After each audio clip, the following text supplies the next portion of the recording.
episode 119 of Nothing to Say, the Fans podcast. We have a lot to get to, not a lot of time. So, Sam, let's just jump right into it with probably what was the biggest story over the past couple days. And since we are recording on Wednesday, and obviously we release on Thursday, the biggest news was not actually the two games. It was actually Tom Brady announced his retirement. It got announced, and then he said he hadn't announced it yet, and then he officially announced it. So it was a whole big debacle. Yeah. But at the end of the day, he has retired after what could be considered maybe the greatest run in professional sports ever. I have a bunch of Tom Brady numbers that I'll talk about throughout the show. The one that I want to start with for him, just because I think it's funny for you and me and people our age who, he's been in the league for 22 seasons. And I mean, I'm 23 and you're 22. So it's one of those things where we haven't known an NFL without Tom Brady. And to put this into perspective, the last time Brady wasn't an active NFL player, I have some stuff that was going on in the world at that time. So LeBron James was a freshman in high school. Yeah, right. Okay. The Buccaneers and the Patriots hadn't won any Super Bowls yet. That's pretty crazy. The Rams had won the Super Bowl. Right. Mac Jones was 1 year old. Apple hadn't released the iPod yet. Not even the iPhone, just the iPod. Nokia phones were in, and this is from Bleacher Report. Hey, they were in after Tom Brady was in the league. So here's the picture, the Nokia phone, the big old brick block thing. My first ever phone was a Nokia phone. There you go. It was a Nokia touchscreen. Carlos Santana's Maria Maria was number one on the Billboard. The PlayStation 2 was released. Oh. And then Tiger Woods had won just 2 of his 15 majors. So that was all the stuff that was going on in the world the last time Brady was not in the NFL. Obviously, a lot has changed. And there's so much that can be said about Tom Brady. Sam, I'll let you start it off with just your thoughts on Brady and his career. Yeah, I think I'd take the maybe out of the greatest sports career we've ever had. I think he's hands down had the best career, the most successful career. With any metrics you can rate it, either individual, he has every single individual record a quarterback could have, every single achievement. He's won MVP, Super Bowl MVPs, and then from a team standpoint, just the years and years of consistency with winning divisions, winning Super Bowls, getting to the Super Bowls. I think any metric you can rate a person's career, Tom Brady exceeded every single expectation, has completely raised the bar that might be unreachable for every single guy that's in the league right now. And it's completely, I mean, it's one of those things where I know for me, I think I almost take Tom Brady's greatness for granted. Like, he's going to be there and his teams are going to be in it. Whether it be the New England Patriots with whatever roster they have, whatever Joe Schmo they're throwing out there at wide receiver, he's going to make them look good. And even turn around a Tampa Bay team that hadn't made the playoffs in years and immediately makes them into a contender. Like, you just think, oh, Tom and his team is going to be there at the end. And now next year when it opens up, I mean, we thought the same when he opened in a Tampa Bay Buccaneers uniform, and that looked weird. When it turns out that he's not going to be in the league and we're going to have an opening NFL weekend without Tom Brady, it's going to be so bizarre.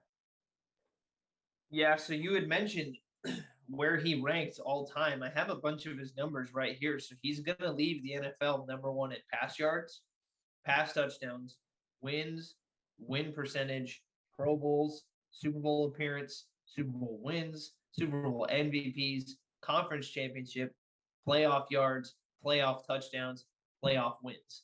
So that was, I mean, just going along with what you said, that's such a great stat about Brady, just to show I mean, he in American sports history, I mean, he'd be number one, I think, in my opinion, at least. I know a lot of people might point to. I heard this argument being thrown about was Wayne Gretzky and his success, but I don't know. We didn't see Wayne Gretzky, and I obviously don't. We don't watch hockey, so it's hard for us to put it into perspective. So, um, but it'd be one of those things where if the argument was going to come down to those two people, then Brady, I think, has a ridiculously strong case. And one of my favorite stats that I actually heard about Brady this weekend that I want to talk about, or at least mention here, is so Brady's record, right, in his career. Well, actually, let me give you the other guys first. So this is career wins, including the playoffs. Okay. So Drew Brees has 181. Okay. He's at the top of this list. Ben Roethlisberger has 178. Elway has 162. Marino, Rogers, Rivers, Montana, and Eli are all right below that. Now, I mentioned Drew Brees had 181 career wins, including the playoffs, right? Tom Brady won 193 more games than he actually lost. So his total record is 278 and 85. So you have Brees who's at 181, and then Brady was at 278. So winning 193 more games than he actually lost. That was the stat that really stuck with me over this week, because that, just putting that into perspective, is absolutely insane. It's absolutely insane. I mean, I don't think there's anything that we can say on this show that's going to be that hasn't been said about Tom Brady before. The only thing that I'm trying to do is just at least trying to put some numbers into perspective on just how great he actually was. Because you're right, maybe it's going to be one of those things where now that he's gone, I mean, for every year for us, it was like, good Lord, like he's back. Oh my God, he's back. And there are so many people who would obviously, and myself included, be like, you got to be kidding me. Like, this is another year of Brady being in the Super Bowl. But it was one of those things where in the moment, it was annoying because it was him every single year. He was the most sure bet you could make in football. If you bet on him every single season, you probably made a lot of money. So the thing about it is that now that he's gone, not having that, it is gonna be really, really interesting. And with Brady retiring, you go back to all of the quarterbacks that have retired over the past couple of years. Brady's gone, both Mannings are gone, Brees is gone, Roethlisberger just retired, Rivers just retired, Rogers is getting close to the end of his career. You have all of these all-time great quarterbacks who have been around and in the league for pretty much our entire time, and now they're all going to be gone. Brady was one of the last guys to fall. Rogers is going to be that last one, that last domino to tip. Yeah. And then we're going to have a league full of quarterbacks who, obviously we didn't grow up with. So it's an interesting turn of the page for the league, because like I said, Brady was one of the last ones of, I guess, the previous generation of quarterbacks to still be in the league. And yeah, I mean, he's been the face of the league. I mean, he's been the face of one of the biggest franchises that's been on the biggest stage. And he's that one guy that I think just because he's playing automatically tips the scale. No matter what you think about the team that he's playing on, any of those countless New England teams, and then both the Tampa Bay teams, when you see, oh, Tom's playing on the other side, and this is a big stage game, it automatically makes you like almost doubt what's going to happen. It's like, I believe that this team can beat the Patriots or beat the Bucks, but that number 12 is on the other side, and I just know he's going to get it done. We've seen it more times than not that he's going to get. I don't think there's any player that you can really say that about that has come through the NFL. Yeah, like I said, he was probably the most sure bet in sports you could have put down. If you're into that, then he would have been your guy. He would have been your guy. It was an absolute. I don't even know what to say. I don't know what the right adjective is because I don't know if there's one that would accurately describe just how good and how dominant he actually was. And on top of this, this was the last stat that I have for you about Brady. This one just made me laugh because it's one of those things where you never would have guessed this. So the NFL's all-time receiving leaders in their 40s. Do you know who number one is on that list? He's an all-time great Niner. Their 40s. Yeah, I mean he's the. Was it when he was he when it?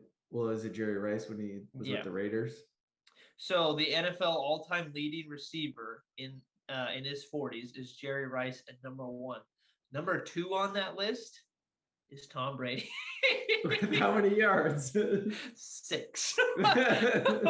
So Jerry Rice has 2,169 and Tom Brady has 6. And I think it is that one play. I don't know if it was the Super Bowl, but it was the one where Brady leaked out on that pass over to the right and like sort of did that crazy one-handed catch. And yeah, he was still with the Patriots at that time. But 6 yards for Tom Brady. So you have Jerry Rice and Tom Brady on a receiving list together. That one really made me laugh. 2 different type of route runners right there. Exactly. Exactly. That one was great. That made me laugh. So, I mean, multi-talented. Dude could do it all. Except when he dropped it in the Super Bowl against the Eagles. Yeah, that's true. And one of the conversations, and I'll sort of preview this because we're going to go into depth on this conversation on another episode. But one of the things that Sam and I had talked about recently was sort of where all the major sports are with their current situation of athletes, because I think you can make a realistic argument that in all of the major sports, even, and I say majors in terms of America, but I'm also going to include hockey. I was combining soccer and tennis. I'm going to include soccer and tennis. You can make a realistic argument that in the world of sports right now, in all of these major sports and including golf, that the GOAT of that sport is actually, or somebody who would be in that conversation is currently playing right now.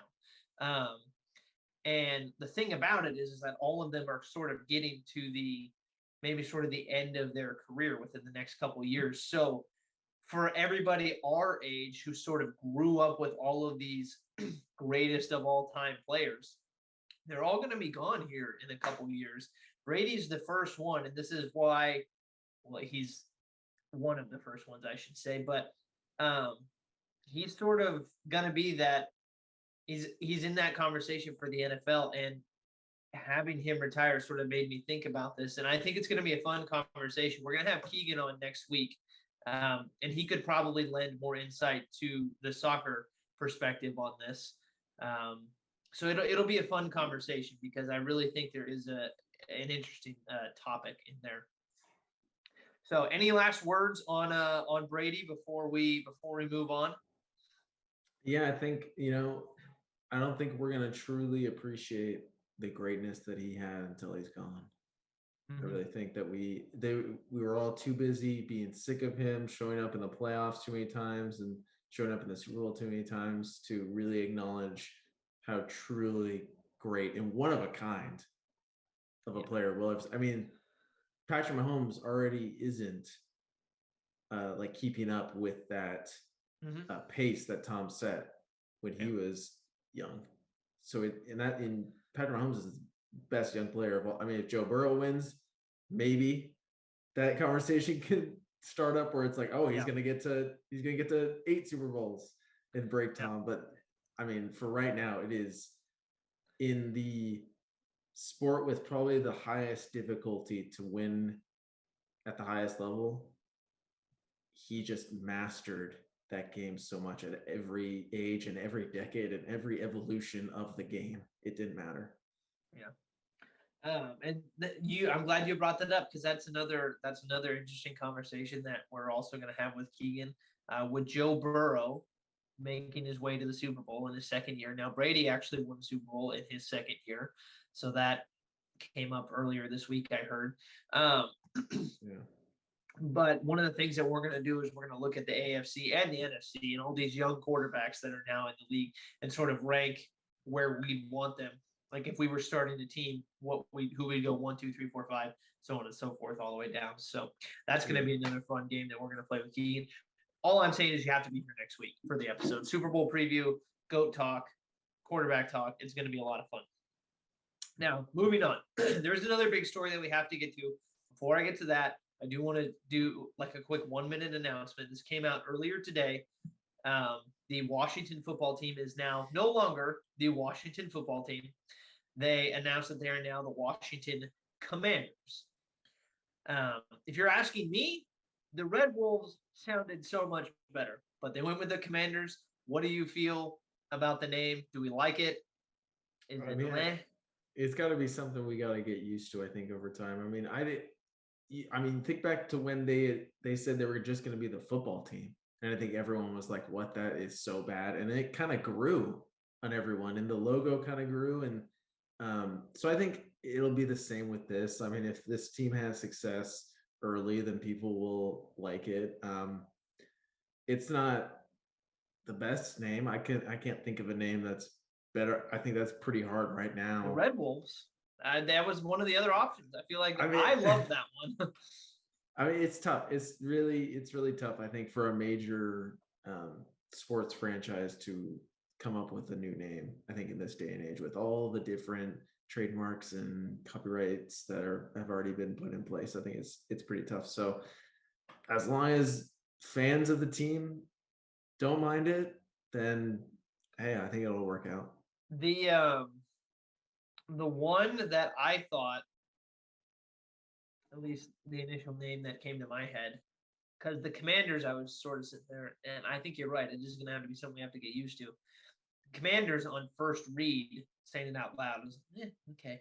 But it was the same sort of thing that I felt when New Orleans, the basketball team, announced they were going to be the Pelicans. And it was like, the Pelicans?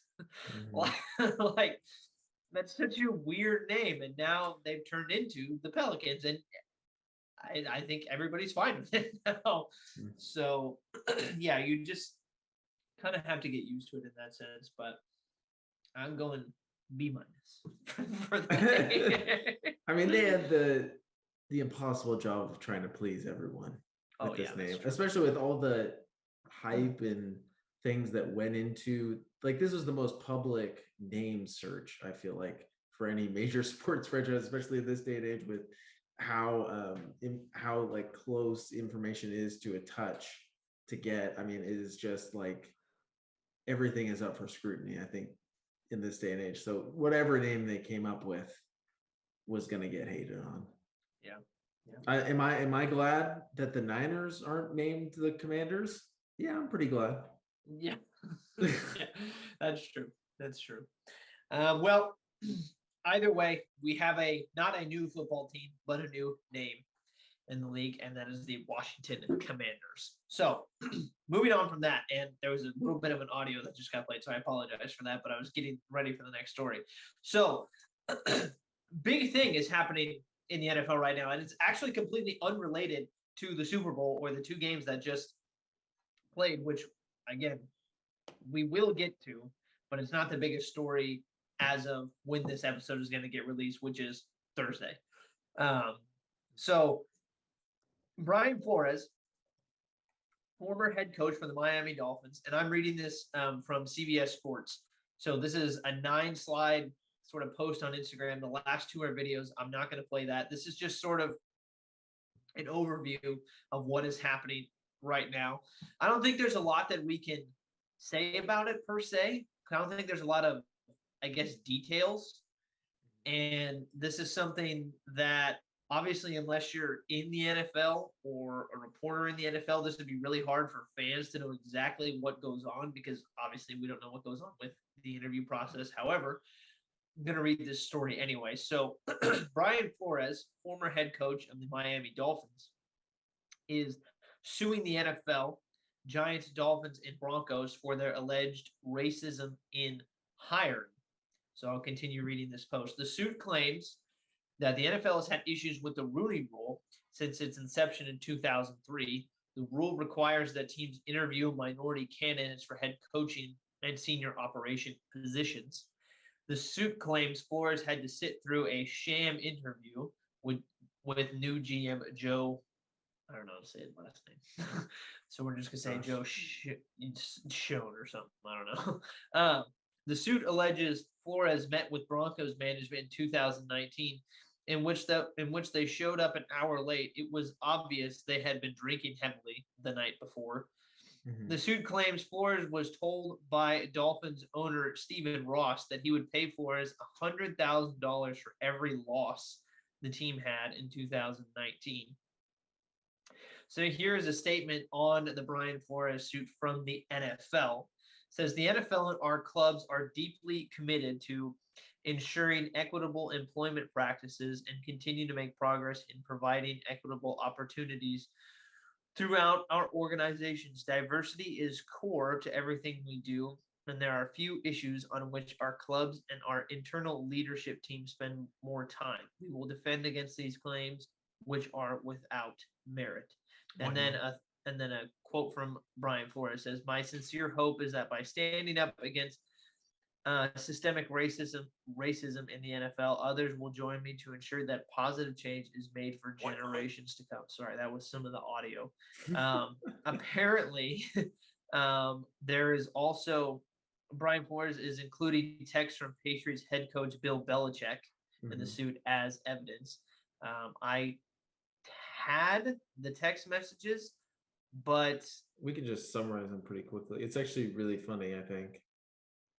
Yeah, I think it was, well, not funny in the sense that obviously not. I just want to make sure that people don't take that the wrong way. But it's just crazy. Like, it's crazy that even happened. Yeah, so I think Bill Belichick was basically trying to text Brian Daboll and texted Brian Flores, and Brian Daboll is white, and he was the OC in Buffalo.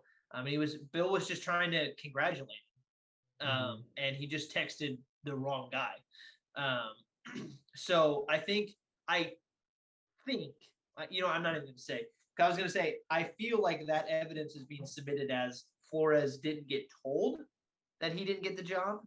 No. And he found out through Bill. Was that what that was for? No, it was, well, what I heard, what was the program that I heard on? I don't think it matters, but I think it was the Rich Eisen show, actually. Great podcast, by the way. Yeah, he's awesome. Yeah.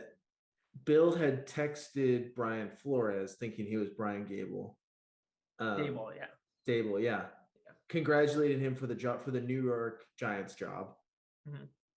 The day before Flores was supposed to interview for the Giants head coaching job.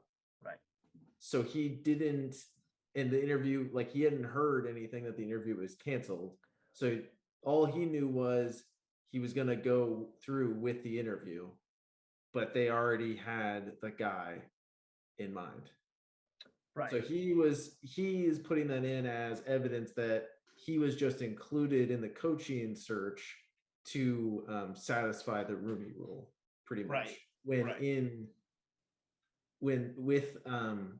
that shows evidence that the Giants had no intention of actually giving him a fair shot in hiring. Right. And I want to be clear that when Sam said it's kind of funny, he's not saying that. No, this is racism is funny. No, that's not what he's saying. It's crazy. It's crazy that this is, like, evidence is shown because Bill Belichick just happened to choose the wrong Brian. Right. Like, that's so crazy that is going to be so instrumental in the case for Flores and his team to make. I mean, that is just so happenstance that it's so crazy to me. Yeah. So again, this story pretty much just broke not too long ago, as of the time of this recording. So there's not a lot of information that's out. I know Brian Flores went on Get Up, and he got was interviewed. on CBS too. Yeah, so I know that he's out there and he's talking. So I'm sure you could go find those interviews. We're obviously not going to recap all of those interviews because, truthfully, it's better to go just listen to Brian Flores. But I mean, truthfully, I hope he wins. I really do. I think there's obviously some merit. So Yeah, right now sure. there's only one black head coach in the NFL. It's Tomlin, right? Yep. There's only one left. Mhm. I think it's so crazy because truthfully, when I heard the news that Brian Flores was fired from Miami, I was shocked. Like that move doesn't make any sense to me. Didn't make any sense whatsoever. Yeah. Like he is, I think, one of the up and coming head coaches in the NFL with the job that he did with that franchise, which was pretty much nothing before he got there, and he turned them into. You could see them playing hard. You could see him playing well defensively. You could see the culture that was being reset there under his leadership, and he's only 40. He's younger than Kyle Shanahan, and he was able to have success. He actually has a better winning percentage than Kyle Shanahan as a head coach. And this guy is unemployed right now. The fact that he hasn't been swiped up, like swooped out of nowhere, like the fact that New Orleans hasn't picked him up yet is crazy. The fact that Minnesota hasn't picked him up yet, like this is the best head coaching, the best head coach available right now. And it's crazy that he hasn't been picked up, and it's crazy that he's even available. I think that is so mind-numbingly like unexplainable. Yeah. I mean, so the only thing really I think to say about it at the moment is that it's happening. And then if we're giving our opinion, we're in support. We hope he wins, really, because there's a lot of merit in what he's going after. I mean, one black head coach in the NFL it's one of those things where you could, I know that there are going to be two sides of the argument where it's going to be like, well, they hired who they wanted to hire. And it's like, okay, that might be true. But if you're looking at the optics of the situation, it would suggest otherwise. So I feel like there's a strong case. I feel like there's a stronger case for Brian Flores in this situation than there is for the NFL, because it's not one of those things where you can hide the evidence or anything like that. All he has to do is go, okay, how many black head coaches are there in the NFL? And there's one. That's it. I mean, that's the number right there. That's the most damning number, and you can't hide that. So I think he's got a really good case, and I hope he wins. I really do. I'm going to be very curious to see what comes out from this case, because the NFL is going to have to provide some sort of evidence that this isn't a factor in his employment and things like that. And then the whole owners paying coaches to lose on purpose, if that is put out there and proven true, how damning of evidence is that for owners of the NFL, and how many owners are looped into that? And I think this is just the biggest thing. And Brian Flores, I think, talked about this too.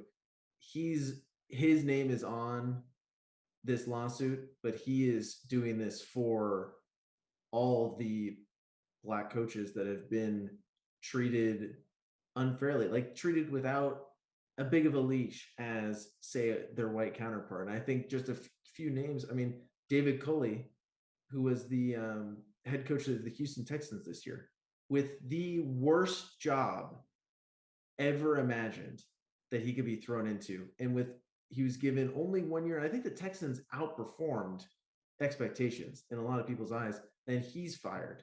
Eric Bieniemy, I don't know how he hasn't gotten a head coaching job yet, the OC for Kansas City. So yeah, it seems like he's been the prize candidate for years now, for a couple of years now. How many people did you hear talking about him in this head coaching cycle? I barely heard his name.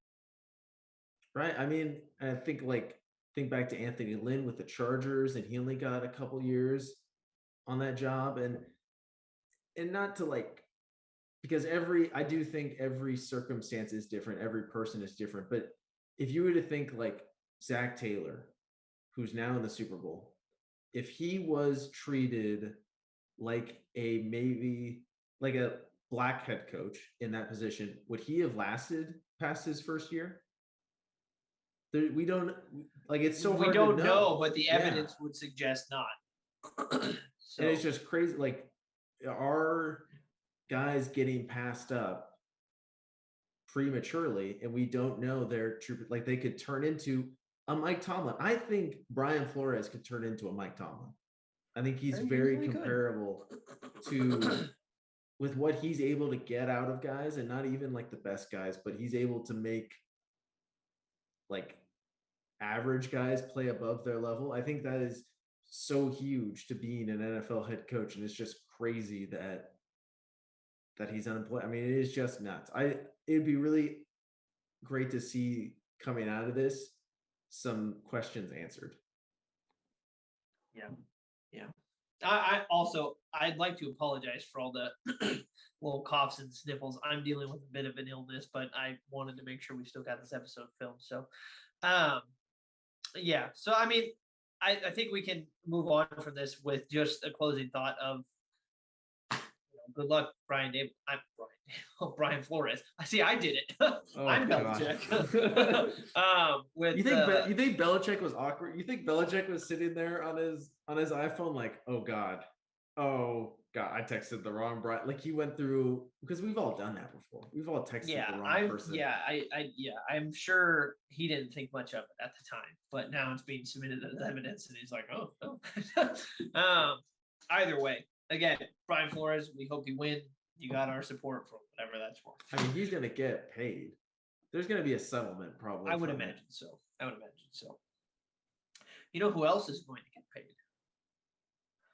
Joe Burrow.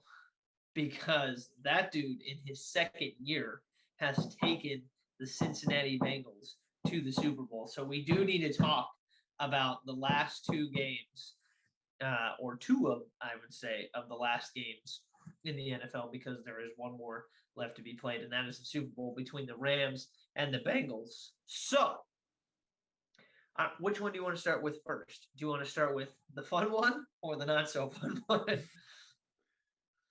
They're going to be fun for me either way. So we can start with the not so fun one. The not so fun one. All righty. The San Francisco 49ers lost to the Los Angeles Rams 20-17, as we all know. And I think the biggest reason that we could point to is the 49ers only rushed in that game for 50 yards. So there is your reason why. I don't see any other big reason as to why they lost that game other than that. They just didn't control the line of scrimmage on offense or defense. Now, I know that their front seven, Nick Bosa, had a great game. He really did. Wasn't his fault. He had a great postseason.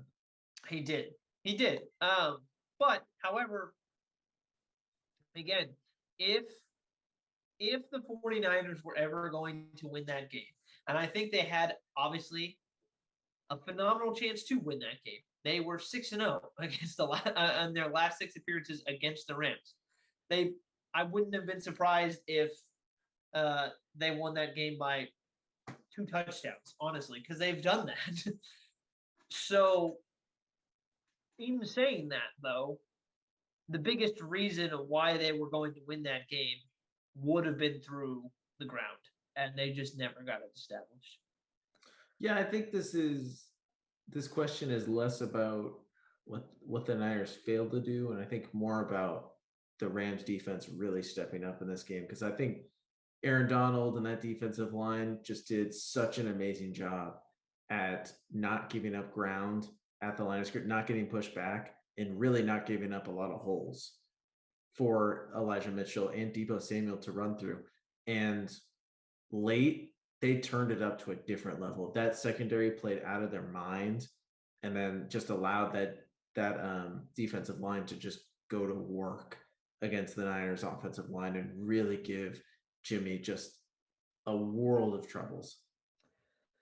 So I actually thought Jimmy, out of the 3 games that they played this postseason, this was his best game. This was his best game. I don't think they lost because of Jimmy, but he didn't do anything to elevate them to win this. Yeah, I think this game highlighted because I think Jimmy played well apart from the last two series, and really, I can't. I mean, except for that Jalen Ramsey missed interception, that was easily his worst throw of the night. Apart from that, I really didn't think he had that many egregious misses, which usually going off of the Packer game, he didn't play super sharp, but I think in this game he was outplaying Matthew Stafford for most of the game until the fourth quarter, and I don't know about that. I think well, I mean, when they were up 17-7, he was outplaying Matthew Stafford. Yeah. But again, Stafford's numbers at the end of this game look so much better. And that interception that he throws at the very beginning of the game was a pretty bad pick. But after that, I could also say the interception that he threw but didn't throw, in the fourth quarter. Definitely. Yeah. I mean, that throw was ass. I could have made that throw. Well, the thing coming out of this, though, the big storyline really is not so much about the 49ers, but what it is about is sort of two redemption stories on the Rams sideline. And that's one for Matthew Stafford, but two for Odell. I mean, Odell had 9 catches for 113 yards. He was a big reason why they won that game. And, for the Rams going forward, this matchup against the Bengals that they have, and we'll get to we're not going to preview the Super Bowl in this episode because we're going to do that next episode. That'd take way too damn long. But if I have to say, I think this matchup in the Super Bowl is one really interesting because it is two really high-powered offenses. The thing that I am going to be really interested in is going to be the Bengals have gotten away so far with having just like in the middle of the pack and below average offensive line. And now they're about to go up against Aaron Donald, Von Miller, Leonard Floyd, that defensive line. That is going to be really tough to overcome. I think the Rams have a pretty favorable matchup in this game. So I don't know. I think the Rams have a really good shot at winning the Super Bowl. And what a turnaround that would be for one, Stafford, and then two, Odell, who finally got to play on a team that I don't even know what the right word to say was good. Yeah, a team with good vibes, I guess, not stuck in a bad New York situation and a bad Cleveland situation.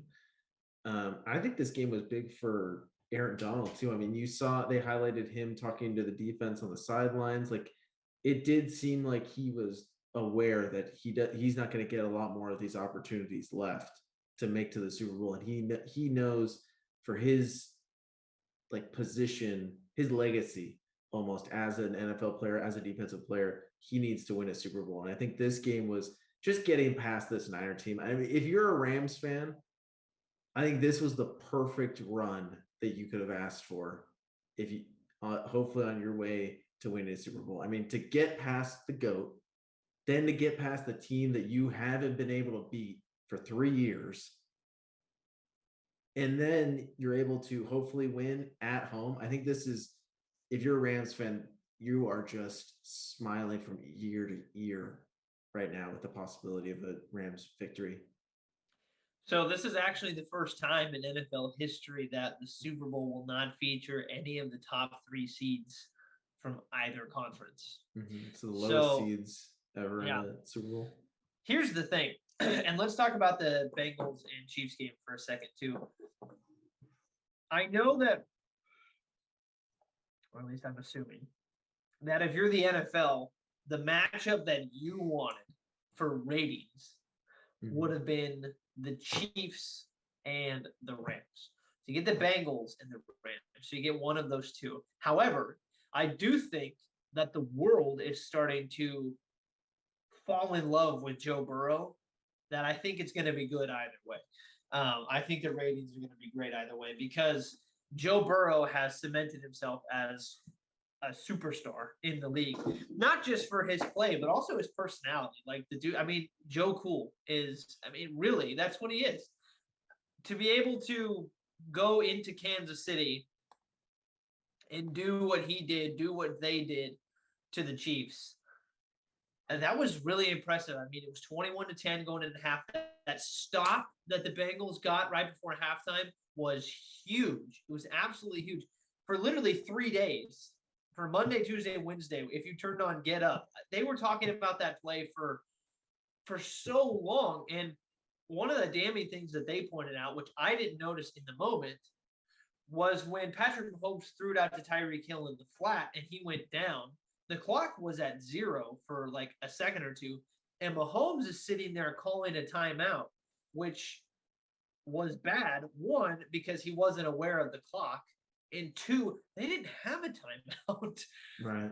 So that struck me as such a weird thing. And what ended up happening is that totally shifted the field for the whole game. The whole game. The Bengals were absolutely lifeless.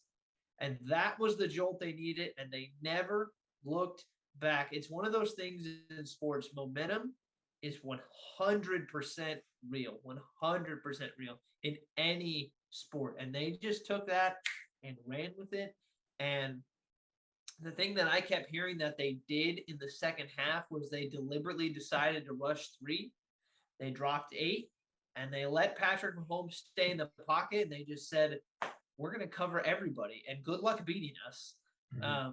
Because the one thing that the Chiefs didn't do was run the football. They didn't end up running the football. They resorted back to who they were, and I think they were averaging like over 5 yards a carry when they were actually decided to rush the football, and they just never did. Yeah, it's crazy that a team with so many smart like coaches and a genius coaching staff can like almost fall prisoner of the moment and be like not be able to step back and think we just need to run this ball. Like we are up 14, we're up 18 going into halftime, right? It was 21-3. Was it 21? It was 21-10. Yeah. And they got the ball to start the second half. Yeah. I mean, I get it because Patrick in the first half looked like the best he's probably ever looked. Okay, so I heard a number about this. You're 100% right. Yeah, in the first, did you hear the QBR stat? Mm-hmm. The first and second. So here, you can go ahead and say that one then. Well, he had I think it was like a 98.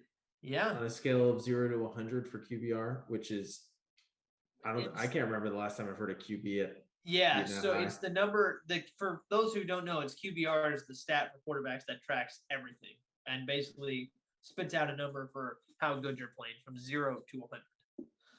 Yeah, 50s average. And then that was for the first half that he played, because he was like 11 of 11 or something like that. He was crazy. He was unbelievable. Three touchdowns. And then the second half, he had a QBR of like 2. It was 1. It was like 1.4. Yeah. It was insane. I don't know how you explain that. I mean, I don't buy into the sentiment that Patrick Mahomes was in a slump this year. I mean, if a slump is the numbers that he put up and then getting his team to an AFC championship, I think he would take that every single year. The team was in a bit of a slump. I mean, they weren't as dominant as years past, but no team was this year. No.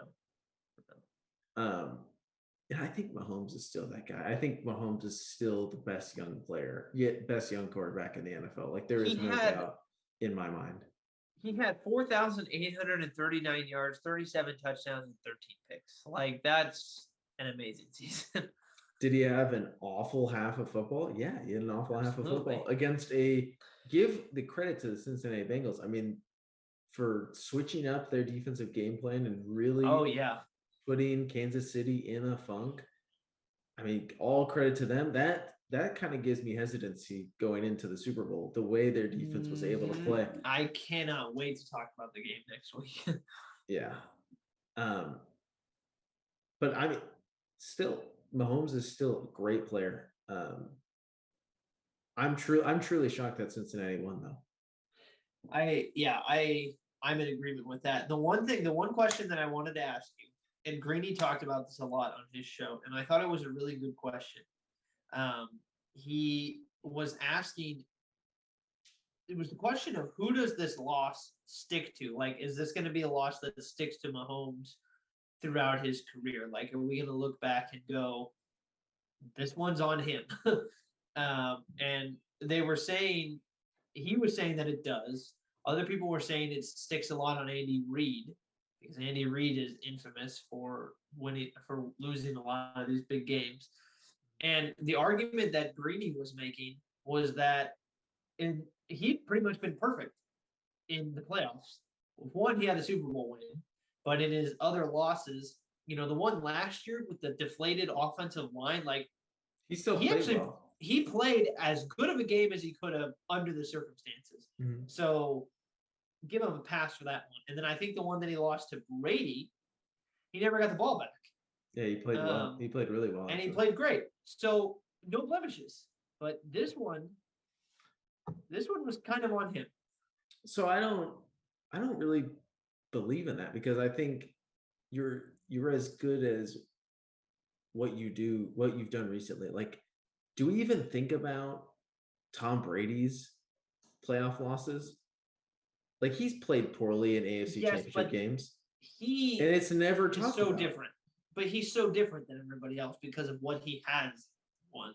But what I'm saying is, if Mahomes were to go out, not even next year, but the year after, and win another Super Bowl, I don't think we're going to be sitting here and saying, oh man, but I don't know if the Chiefs can do it because of that loss that they remember what Mahomes put up against Cincinnati in 2022. Like, I don't think this game defines him as a player. People still talk about LeBron in that Dallas series.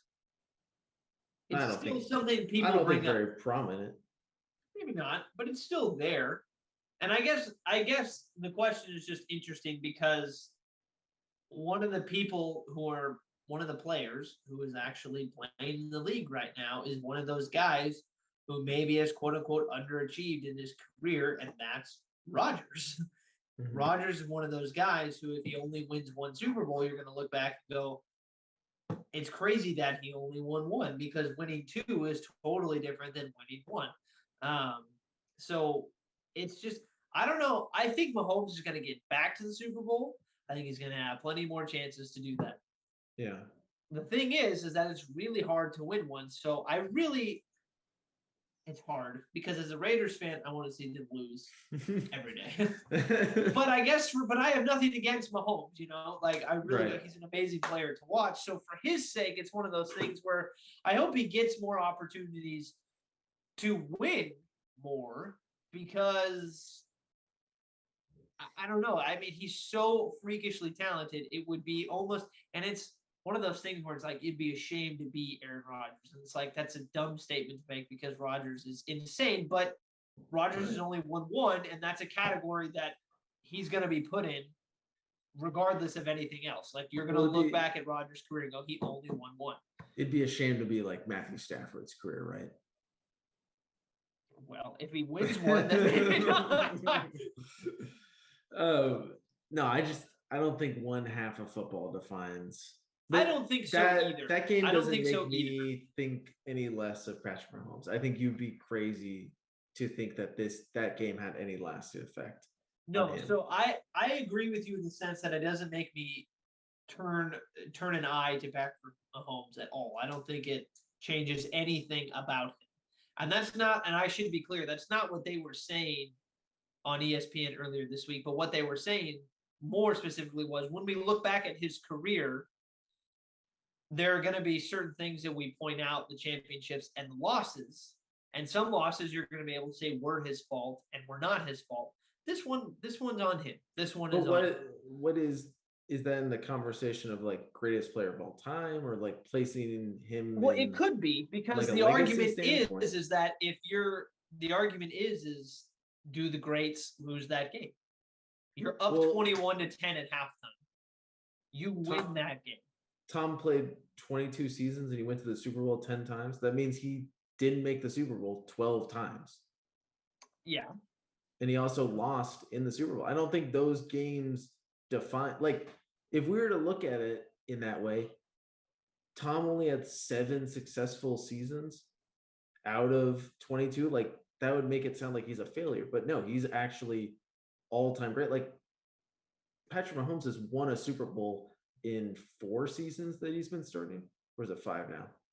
Can't remember. I think it's 4 because he started. The stat was, I think, that he's been to 4 straight AFC Championship games. So as a starter, yeah, I mean that is just nuts. Because they lost to Brady, they won the Super Bowl, they lost, and then they were in this one. Right. So, yeah. Well, it's an interesting conversation, and I think one that is going to be had going forward. I mean, everybody debates this all the time, and that's what that's what this show is about, is just debating dumb stuff like that. Like, I mean, you brought up the LeBron thing. I don't think people bring up the Dallas thing anymore because he won in Cleveland and because he won in Los Angeles. I think championships cure all, really. You can't argue with another ring. But losing in the championships is also something that is going to be counted against you in the legacy debate. But it's almost, why would you be counted harshly for a thing that's almost expected? Like, everyone says winning a Super Bowl is so difficult. Then why would we punish someone for not doing something that is so difficult? That's counterintuitive. Yeah. You know, like, he was one of the final 4 teams. Like, I don't slight the Niners whatsoever for not making the Super Bowl. I think this season was incredible. Well, that's also a different perspective, I think, because the Niners played above expectation. But not their own expectations, because they expected to be in the Super Bowl just like the Chiefs did. Right, but the outside perspective on the 49ers was that they squeaked into the playoffs, which they did because they won in the last game, just like the Raiders. We both squeaked in. And I'm only saying, have been that close. Right, and I'm only saying that because, and I'm not saying that just to bring in the Raiders, but I'm saying it's one of those situations where those last couple teams that get in, sometimes they squeak in. And the 49ers squeaked in. Isn't it crazy went on a magical run? That I would say that there's more positivity in Vegas than there probably is in Kansas City right now, in 2 teams that finished in completely different spots? I don't know, because a lot of the fans are not happy with McDaniels as a hire. And I'm we didn't even talk about that. I'm hopefully optimistic. Why didn't the Raiders sign Brian Flores? I don't know.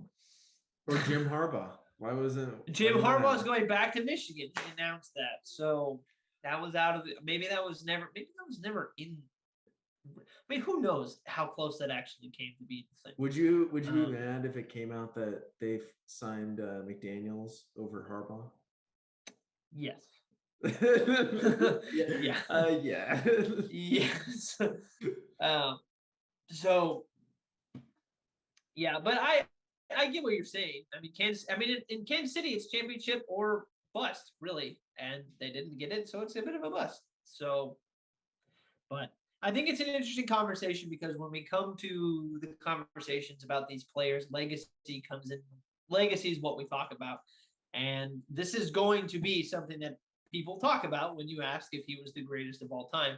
And obviously, nobody's going to be the greatest of all time after Brady. But when you go to who's the next, that's going to be, people will talk about that. Whether or not they use it as ammunition, I don't know. But it will get brought up. I promise you that. With Tom now retired, is Patrick Mahomes the new face of the league? Is Patrick, dude, Burrow might be the new face of the league with how much people are falling in love with him. Here's the thing. And we had this conversation. This is why you got to listen to the show, because we have had conversations like this before about other sports. We talked about this in golf with Tiger Woods not being in the picture anymore and who was going to be the face of golf. And we had the debate whether or not it was good for golf to have multiple faces and have a lot of really good players or one dominant player. I think the NFL is going to fall into that category as well, in the sense that Brady leaves, maybe you could make the argument that it's Rodgers, but I don't know if Rodgers is a likable enough person. He's really divisive. But like Tom wasn't likable for the majority of his career. Well, maybe because he was so successful. It's not because like he was a bad person or like a bad. But that's the difference. Exactly. That's the difference, though. Yeah, that is the difference because he wasn't doing anything off the field that was pissing people off. It was just the fact that, good freaking Lord, Brady's still in the Super Bowl, and so, it was more of a sports hatred, I think, than anything else. So now, yes, with him leaving, you have all these other quarterbacks, and it really is the question of who is the face of the league. And I think you can make an argument for a couple of people. I think Mahomes. I think it's Rodgers. I think if I were to judge the face of the league, I think it would be who would have the most pressure to succeed based off of their greatness. And I think that is automatically heaped onto Rodgers. And the expectations got to be there. Way up. Mahomes would be next. And then you're talking about who would be second. Allen. And as of right now, I think it's either Burrow or Allen. Yeah. If Burrow wins, if Burrow wins, then we're gonna have a serious different. We're gonna have a really different conversation. Yeah. And it'll be him if he wins. If he, at least for the next season, it'll be him. We'll talk about this more next week. But if he were to go from national championship, first overall pick, that Super Bowl winner in 3 consecutive years. He also won the Heisman too, right? And he won the Heisman, and he's going to do it, all 3 of those things with Jamar Chase. That is just what? Like how you're not. Go ahead. The same logic that Brian Flores is unemployed is the same explanation I think goes into how Burrow is having this much success in a 3-year span. Like it's just unfathomable. Yeah, it's just He turned around LSU immediately. Championship. Turned around Cincinnati. I'm gonna say immediately because you're not supposed to be able to do this quickly. The fact that they made the playoffs was a turnaround. Oh yeah, it was a successful season making it to the playoffs. And then they got the Raiders. But the Raiders could have done the AFC a whole big favor if they just beat Cincinnati. They could have. So it's the Raiders' fault. Yeah. And the Raiders the AFC is so clogged up with Mahomes, Herbert, Burrow, Allen, Jackson. I need to do a quick little just announcement to Aaron Rodgers. Look, Aaron, if you are listening to the show, and I don't think you are, however, if you are listening, I will give you anything to stay away from Denver. Oh my God. I called my dad in the middle of my shift the other day and I was like, dude, I'm getting really sick and tired of listening to all this talk about Aaron Rodgers coming to Denver. It's really starting to bother me. And I was sitting there and I was screaming in my van. I was like, oh, for the love of God, please go anywhere else but Denver. And then somebody brought up the point, and this is just a super hypothetical because both of these have not happened, and we have no idea if this is going to happen. But roll with me here on this for a second. Mm-hmm. You remember last season when Russell Wilson announced the teams that he might want to play for, and Vegas was on that list. Can you imagine in a world where Wilson goes to Vegas and Rodgers goes to Denver, the quarterback grouping in the AFC West would be Rodgers, Mahomes, Herbert, and Wilson. In a world where Russell Wilson is probably the worst quarterback, right? Like it's nuts. That you could make an argument that those guys are 4 of the top 5 quarterbacks in the league. And I don't know. I'm not saying that necessarily is quote unquote accurate or the list that I would make, but there's a case for all of them. And Rodgers and Mahomes would be in there. The other two, you could make very strong cases for. I'm not saying they'd be on my list, but they would be in the discussion. We almost had Herbert, Burrow, and Mahomes all in the playoffs. And Allen.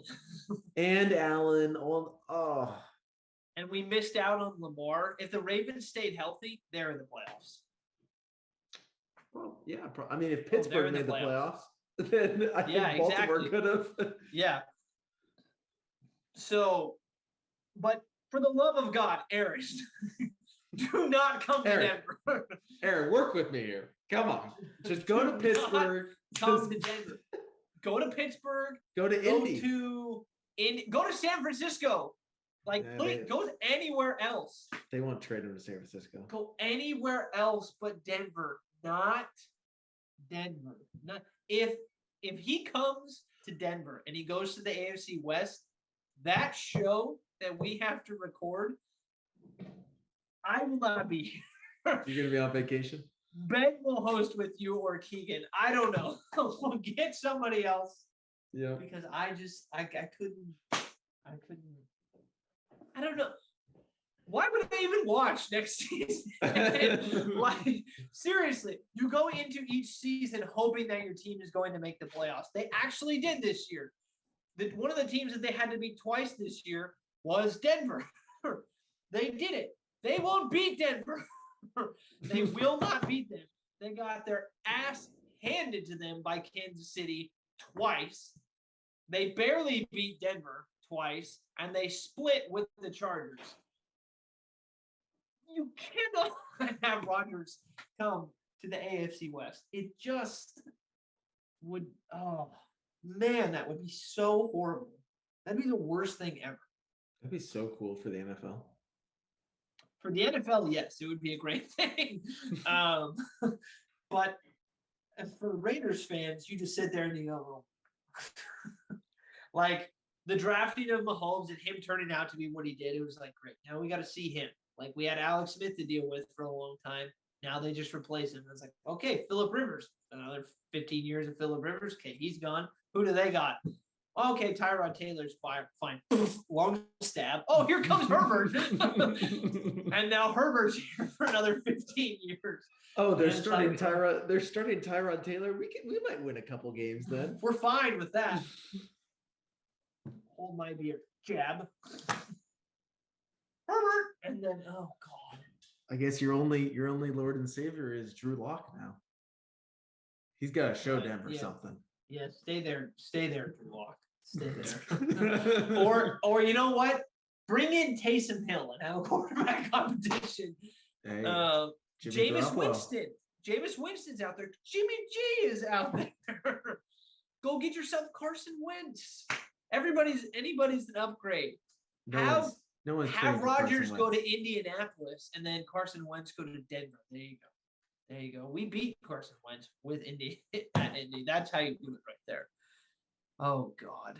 If he goes to Denver, I'm quitting. I'm quitting Chico, and I'm driving to Denver, and I'm puncturing his lung. Oh, that's a threat. That's a life threat. Oh my gosh! Whatever. Anyway, this really took a turn. Yeah. Anyway, on more positive vibes. One of the things, we'll close out sort of the sports talk because I've had enough of discussing Rodgers. I saw a post the other day, and this is about, this is for movie fans. A lot of good movies coming out this upcoming month. Okay, hit me. Big one coming out for anybody. Uncharted, the movie. By the way, I played all 4 of those games. The casting for this movie, terrible. I love Tom. And you're not selling this movie. No, I'm not selling this movie. But it is. I'm not saying that the movie isn't going to be great because it might be great. However, they went the younger Drake route, which did get established in the games. But I think for enthusiasts of the games, I love Tom and I love Mark, but they were at the right pace for the characters. Regardless. So I wanted to talk about this movie post that I saw. It was from an Instagram account called Films Vibes, and All it was they listed 10 movies and they did a one sentence description. It says film plots explained badly. So I'm going to read them to you and I'm going to ask you what movie you think it is. All right? Okay. Okay. So I'll give you Is sort of a there hint. they're upcoming movies? No, they're not upcoming movies. They are movies that have been out. Okay. And I think you've seen all of these movies. Okay. Okay. So we'll test for you. So these are supposed to be funny, and I Mhm. can give you a hint at the beginning of each. So here we go. One sentence description. The film plots explained badly. Leonardo DiCaprio wanders frozen wasteland in search of an Oscar. The Revenant. The Revenant. That one made me laugh. All right, here we Hey, go. he earned that Oscar. He earned that Oscar. All right, here you go. A billionaire devotes his fortune to cosplay and beating up the mentally ill. Is that that's not 50 Shades of Grey, is it? No, so this one is The Dark Knight. Oh, a billionaire okay. devotes his fortune to cosplay and beating up the mentally ill. All right, here you go. Okay. Here's another one. Father reunites with lost son, wants him to take over the family business. This one is going to be Star Wars. That's such an awesome description. That one made Wait, is it Empire Strikes Back? Episode 4. Episode 4. So the first. He doesn't ask. I think that's a New Hope. He doesn't ask to join. I don't think he asked him to join, but it's. I mean, that's wrong. Anyway, so here's this one. This one is only 4 words. A series of naps. This one's hard. This is another Leo movie. Another what? This is another DiCaprio. Oh, so it's Inception? Yeah, a series of naps. A dream inside a dream. Yeah. So here you go. Drug addicted girl takes advantage of mentally challenged boy for 3 decades. Drug addicted. So I'll give you a hint. Takes advantage of mentally challenged boy for 3 decades. So he it's did like a lot of running. Forrest Gump. Yes. Ouch. I honestly wouldn't have thought. I was thinking like a sci-fi because that's a pretty long 3 decades. Yeah. I guess all right, because they met as kids. So this was my Jenny. So this one was this is describing 3 movies. So there's context here. Is it a trilogy? Yes. Group spends 9 hours returning jewelry. Is it returning jewelry? Oh, specifically one piece of jewelry. The Lord of the Rings. The Lord of the Rings. Group spends 9 hours returning jewelry. I don't know why I thought the Oceans trilogy, but they didn't. The Oceans trilogy. No, yeah. They didn't even steal jewelry. So here we go. Here's another one. We only got a few more. So here's this one. Single father tries to end world hunger with his rock collection. This is a Marvel movie. Oh, so Infinity War? Single father tries to end world hunger with his rock collection. All right. Going back to DC. Billionaire afraid. Oh, paranoid billionaire afraid of immigrant. Oh, Batman v Superman. Batman v Superman. There you go. All right, so this is the Disney movie. Young girl with mental illness talks to furniture and marries her kidnapper. Oh, Beauty and the Beast. Beauty and the Beast. And then the last one. This one was my favorite. Okay. AI reads the internet and decides genocide is the only solution. AI reads the internet.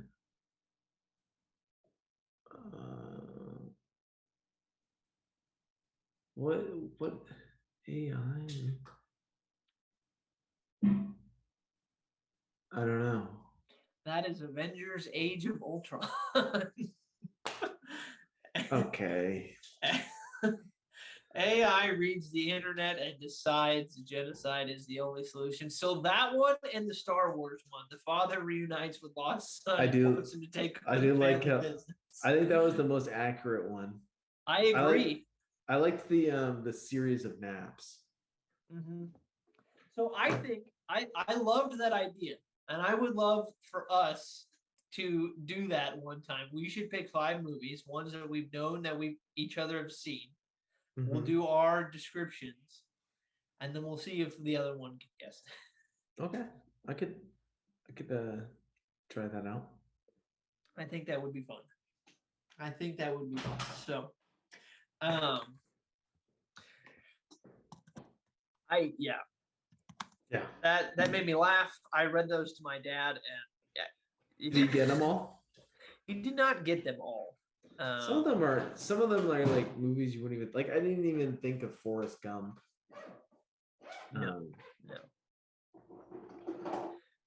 But I mentioned earlier that this was a big month for movies, and I sort of skipped over it because I blanked on all the movies that are coming out. But Moonfall is coming out. Death of the Nile is coming out. Uncharted is coming out. If you like Channing Tatum, his movie Dog is coming out. That looks pretty good. Yeah, Jackass Forever is coming out. I've never really seen any of the Jackass movies. They're pretty funny. But honestly, I think I'm just gonna go see it because I think I'm just gonna want to laugh, and it looks funny. Yeah. If you like guys getting hit in the balls, Jackass is a pretty good. Exactly. Exactly. So quite a good amount of movies coming out this month. So.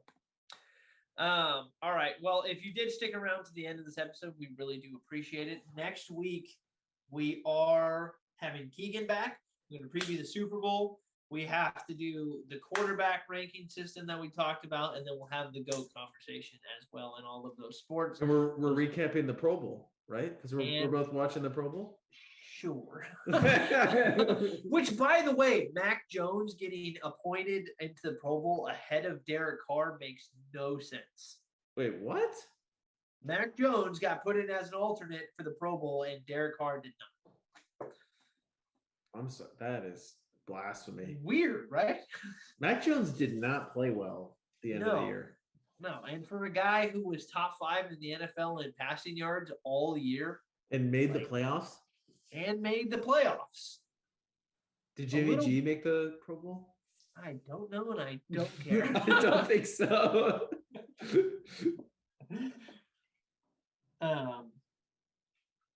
You know what actually would have been funny is the Pro Bowl would have been, if he did make it, it would have been his last time putting on a 49er helmet. Yeah, his last throw was that damn shovel pass. Oh, man, that's harsh. Well, again, we got a lot to do next week on the next episode 120. It's going to be a lot of fun. Keegan's going to be back. He'll get to talk about his Bengals being in the Super Bowl, and I get to talk to him about how the Rams, I hope, beat them because I now have a grudge against the Bengals. So, all righty. Everybody have a fantastic week. Have a great weekend. Enjoy the Pro Bowl, I guess. And we will see you all next week. I love you, Jimmy. I don't. You don't? No.